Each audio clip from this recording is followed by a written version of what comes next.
जय श्री कृष्णा, राधे राधे, श्री हरिदास। स्वागत है आप सभी का। आप सभी को अमर सुहाग देने वाले गणगौर के महापर्व की हार्दिक शुभकामना। आज हम गणगौर के त्यौहार पर सुनी जाने वाली पौराणिक व प्रचलित कहानी का श्रवण करेंगे। एक बार पार्वती जी अपने पीहर जाने लगी, क्योंकि उनके पीहर में भाभी के गणगौर का उद्यापन था। तब शिवजी बोले कि मैं भी आपके साथ चलूँगा। तब पार्वती जी ने कहा कि मैं तो आपको साथ लेकर नहीं चलूँगी, मुझे तो बड़ी शर्म आती है।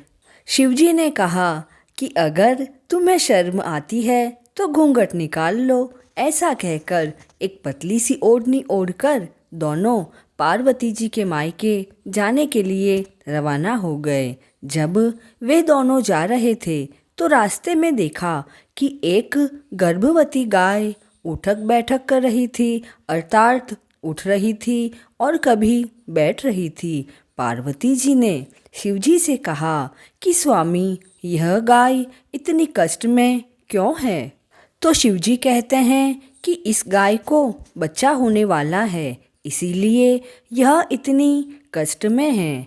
पार्वती जी ने कहा कि अगर बच्चा होने पर इतना कष्ट होता है तो मुझे तो बच्चा नहीं चाहिए, मेरी साड़ी के पल्ले पर आप गांठ लगा दो। तो शिवजी ने पार्वती जी को मना कर दिया और कहा कि पार्वती जी आगे चलो। आगे गए तो एक गर्भवती घोड़ी भी उठक बैठक कर रही थी। तो पार्वती जी ने फिर से पूछा कि यह घोड़ी इतनी कष्ट में क्यों है? तो शिवजी ने बताया कि इसके भी बच्चा होने वाला है। यह सुनते ही पार्वती जी ने कहा कि प्रभु, आप तो मेरे पल्ले पर गांठ लगा ही दो, मुझे तो बच्चे नहीं चाहिए। शिवजी फिर से बोले कि पार्वती जी आगे चलो। वे दोनों एक राजा की नगरी में गए तो वहाँ वे दोनों देखते हैं कि राजा की नगरी के सभी लोग उदास बैठे थे। ढोल नगाड़े बाजे आदि सभी उल्टे पड़े थे। प्रभु शिव से माता पार्वती ने पूछा कि यह सारी नगरी इतनी उदास क्यों है? तो शिवजी बोले कि यहाँ के राजा की रानी के बच्चा होने वाला है और वह अभी कष्ट में है, इसी कारण सारी नगरी उदास है। पार्वती जी कहती है कि महाराज, बच्चा होने पर यदि इतना कष्ट देखना पड़ता है तो मुझे तो बच्चा नहीं चाहिए, आप मेरे पल्ले पर गांठ लगा दो। लेकिन शिवजी ने तो गांठ नहीं लगाई और आगे बढ़ गए। अब तो माता पार्वती हट पर ही अड़ गई और बोली कि अगर आप गांठ नहीं लगाओगे तो मैं तो आगे नहीं चलूँगी। अब भोले भंडारी क्या करते भला? उन्हें तो मजबूरन पार्वती जी की बात मानकर उनके पल्ले पर गांठ लगानी पड़ी। अब शिवजी और पार्वती जी दोनों पार्वती जी के मायके पहुंच गए। वहां सभी स्त्रियां पूजा कर रही थी। वे सब कहती है कि देखो देखो, शिवजी व पार्वती जी आ गए हैं, चलो इनकी पूजा करते हैं। सभी औरतें पार्वती जी की पूजा करने लगी। इधर शिवजी को भोजन परोसा गया तो सभी सालियाँ शिवजी के भोजन करते समय शिवजी से मजाक करने लगी। तो शिवजी ने तो पूरा का पूरा भोजन ही ग्रहण कर लिया और बचा हुआ भोजन नंदीश्वर के लिए ले लिया और फिर पीपल के पेड़ के नीचे जाकर बैठ गए। अब तो पार्वती जी को भी भूख लगने लगी। तो पार्वती जी माँ से बोली कि माँ मुझे भूख लगी है। तो माँ कहती है कि बेटी, पूरा भोजन तो शिवजी ही जिम गए हैं। तो पार्वती जी ने सूखी रोटी बथुए की पिंडी के साथ खा ली और एक गिलास पानी पीकर अपने पीहर से विदा होकर जहाँ पर शिवजी पीपल के वृक्ष के नीचे बैठे थे वहीं जाकर बैठ गई। तब शिवजी ने पार्वती जी से पूछा कि पार्वती जी, आपने क्या जीमा? तो पार्वती जी कहती है, प्रभु, आपने जो खाया वही मैंने खाया है। तो शिवजी कहते हैं कि नहीं नहीं पार्वती जी, तुम सच बोलो। पार्वती जी कहती है, महाराज, मैं भला झूठ क्यों बोलूँगी? आपने जो खाया वही मैंने भी खाया है। थोड़ी देर बाद पार्वती जी को तो नींद आ गई। तब शिवजी ने पार्वती जी के पेट का ढक्कन खोलकर देखा तो सूखी रोटी और बथुए की पिंडी पानी पेट में भरा हुआ था। पार्वती जी जब उठी तो शिवजी ने वापस पूछा कि रानी, तुम क्या खाकर आए हो? तब पार्वती जी भी परेशान होकर कहने लगी कि प्रभु, क्या बात है, आप तो मेरे पीछे ही पड़ गए हो। क्या खाया, क्या खाया? और मैं कब से कह रही हूँ कि आपने जो खाया वही हमने भी खाया है।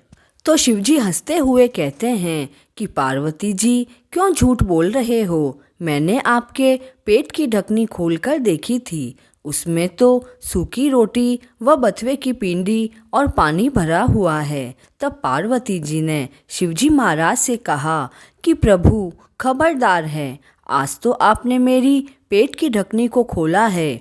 आगे से किसी भी औरत के पेट की ढकनी कभी नहीं खुलनी चाहिए। किसी का पीहर गरीब होता है और किसी का पीहर अमीर होता है। पीहर की बात ससुराल में और ससुराल की बात पीहर में कभी नहीं करनी चाहिए। पार्वती जी के ऐसा कहने पर इसी दिन से सभी के पेट की ढकनी बंद हो गई। आगे चलकर शिवजी महाराज और पार्वती जी एक गांव में पहुँचे तो गांव की सभी औरतें पार्वती जी व शिवजी की पूजा करने आई। तो पार्वती जी कहती है, प्रभु, इन सभी को मैं क्या दूं? तब शिवजी ने कंकु घोलकर पार्वती जी को दिया और कहा कि आपके पास तो अमर सुहाग है, सो सबको खूब सुहाग बांटो। तो पार्वती जी ने तो खूब भर भर के सुहाग बांटा तो सारा कंकु खत्म हो गया। यह देखकर शिवजी बोले कि अरे पार्वती जी, आपने यह क्या किया? अब ब्राह्मण व बनिए की औरतें 16 श्रृंगार करके नए नए वस्त्र आभूषण पहनकर गुणे और मिठाई बनाकर लाएगी और आपकी पूजा करने आएगी, तब उन्हें तुम क्या बांटोगी? तो पार्वती जी बोली, महाराज, अब आप ही कोई उपाय बताओ कि अब मैं क्या करूं? तो शिवजी ने कहा कि पार्वती जी, आपकी चीटी अंगुली अर्थात सबसे छोटी अंगुली में चीरा लगाओ और उसका छींटा सभी को दे देना। सभी ब्राह्मण बनिए की औरतें पहन ओढ़कर पूजा करने आई और खूब गुने और मिठाई पार्वती जी के चढ़ाई और पूजा करी। तब पार्वती जी ने अपनी छोटी अंगुली में चीरा देकर सुहाग बांटा। किसी की एड़ी में लगा, किसी की चोटी में लगा, किसी के चूड़े में लगा और किसी के चूनड़ में लगा।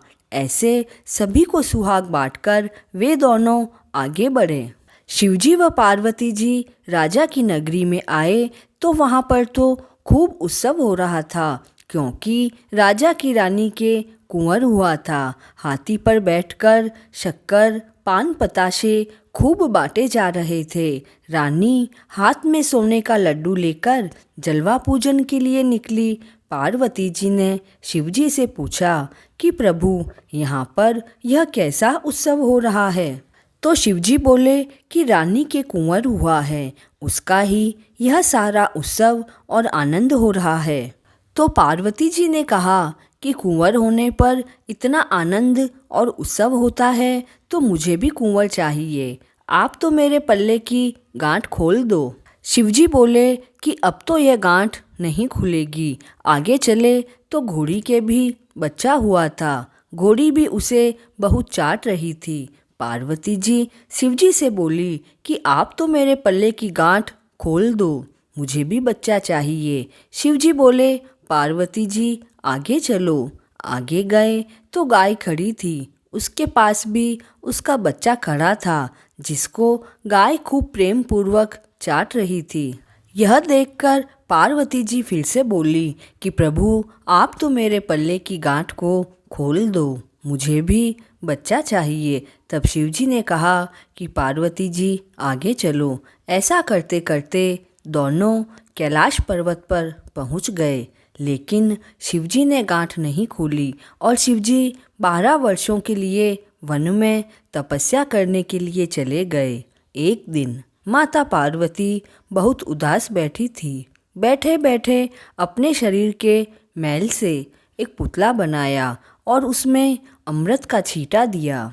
छींटा डालते ही पुतला तो कुंवर में बदल गया। एक दिन पार्वती जी नहाने बैठी और कुंवर को दरवाजे के बाहर बिठाया और कहा कि किसी को भी अंदर मत आने देना।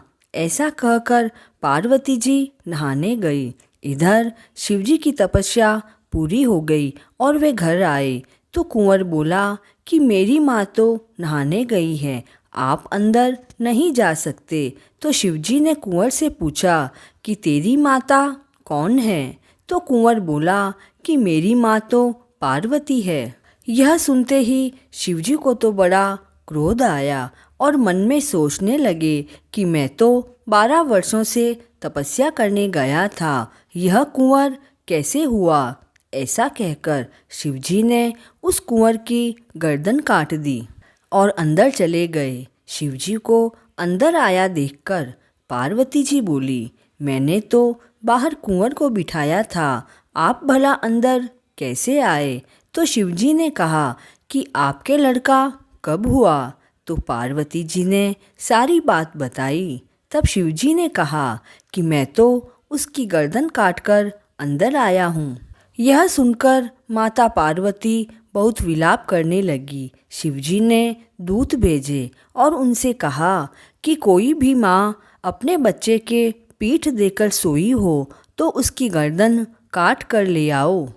दूत सभी जगह घूमे लेकिन उन्हें ऐसा कोई दिखाई नहीं दिया। सिर्फ एक हथनी अपने बच्चे से पीठ देकर सोई थी। तब उसकी गर्दन काटकर दूत ले आए और कुंवर के लगा दी।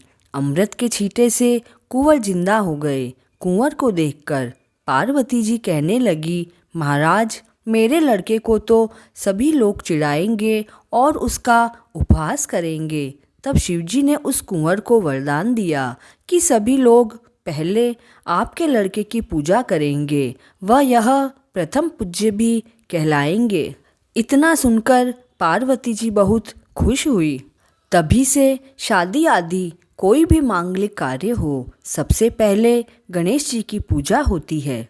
हे भगवान शंकर व माता पार्वती, सभी को अमर सुहाग देना। कहानी अधूरी हो तो पूरी करना और पूरी हो तो मान लेना। जय श्री कृष्णा।